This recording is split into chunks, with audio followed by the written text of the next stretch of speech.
Hi guys, welcome back to Chess the Matthew. So on this video, we will tackle about the Nimzowitch Defense chess opening. So the said opening start with the first move of e4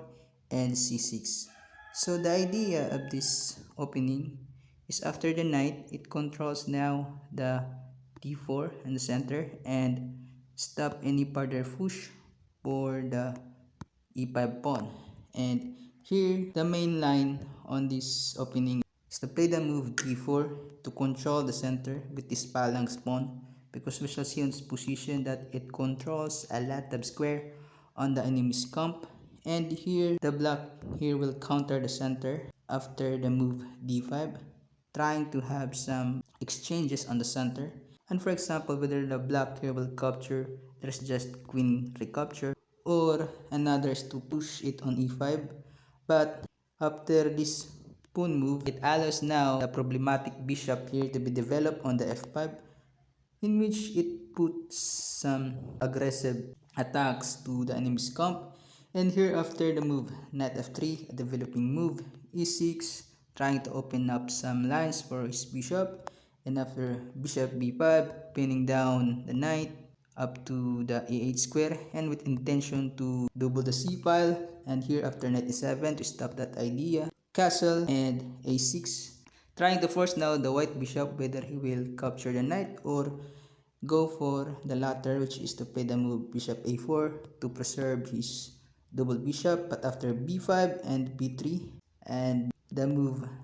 black, which is knight to g6, we shall see in this position now that the black is in a better development, because he has now three pieces that was actually developed on a good square, while the white here has only two pieces. So the idea here after knight g6 is again the black will push his bishop to e7 to clear the king side and then castle in the future. And here the white here should play the move c3 so that the bishop can retreat to c2 to challenge the monster bishop on f5. So going back after e4, knight c6, the Nimzowitch defense, the white here can sidestep the main line, which is to play the move knight to f3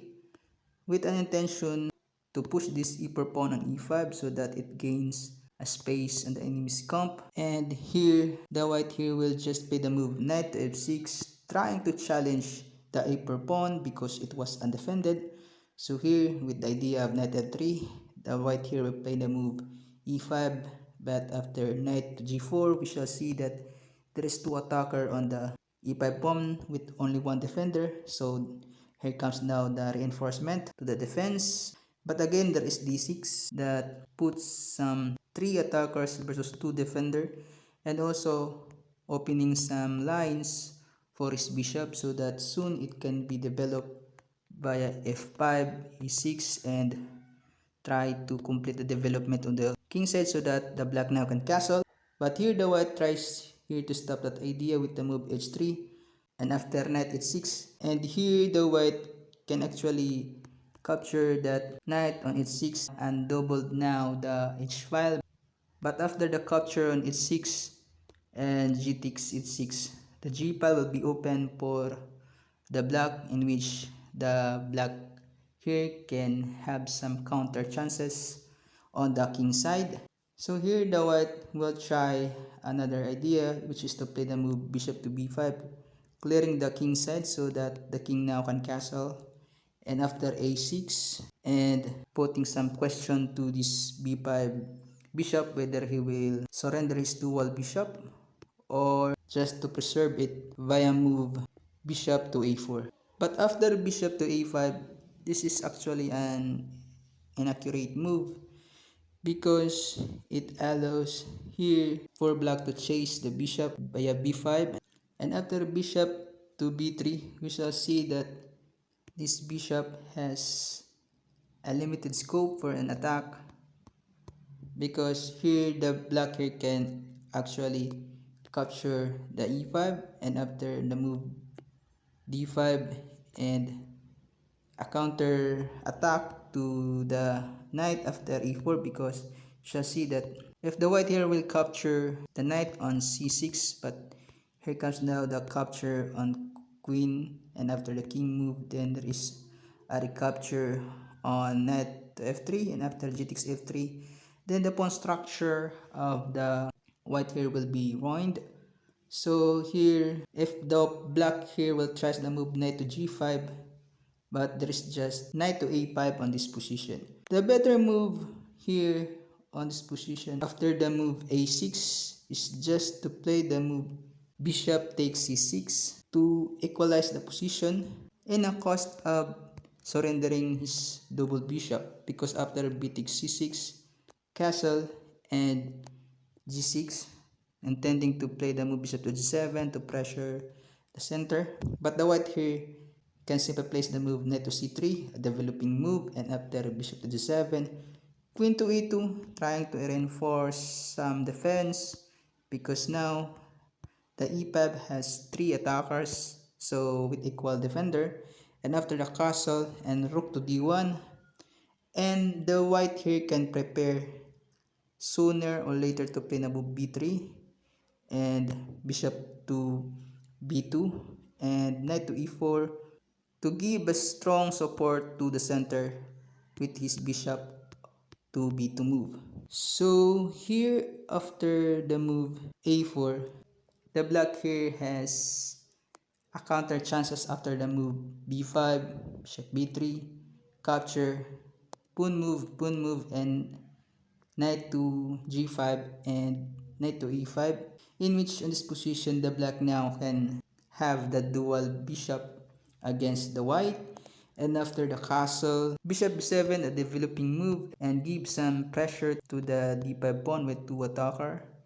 versus 2 defender. But after the move knight to c3, trying to reinforce, but here comes now the knight takes b3, and after a takes b3 and b4 for black, you shall see that this knight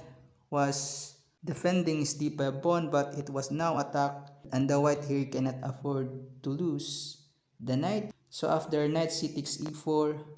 queen takes d4, regaining the pawn, and tries to have some queen exchanges, and after queen e2, f5, attacking the knight. So if the knight here will move again, for example,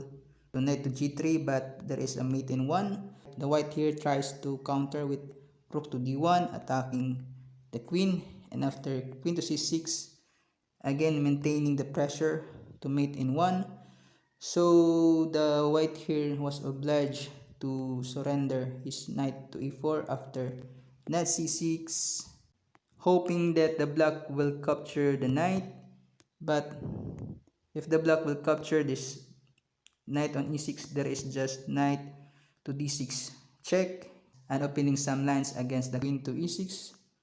So here the best move for black is to play the move f takes e4, and after queen h5 and knight f7, we shall see on this position that the black now has a material advantage by having an extra piece, and later on the black here will try to have some simplification so that he can win this game, and still the black here has a threat to capture the undefended pawn on e6. So I hope you enjoyed this video, and please don't forget to subscribe.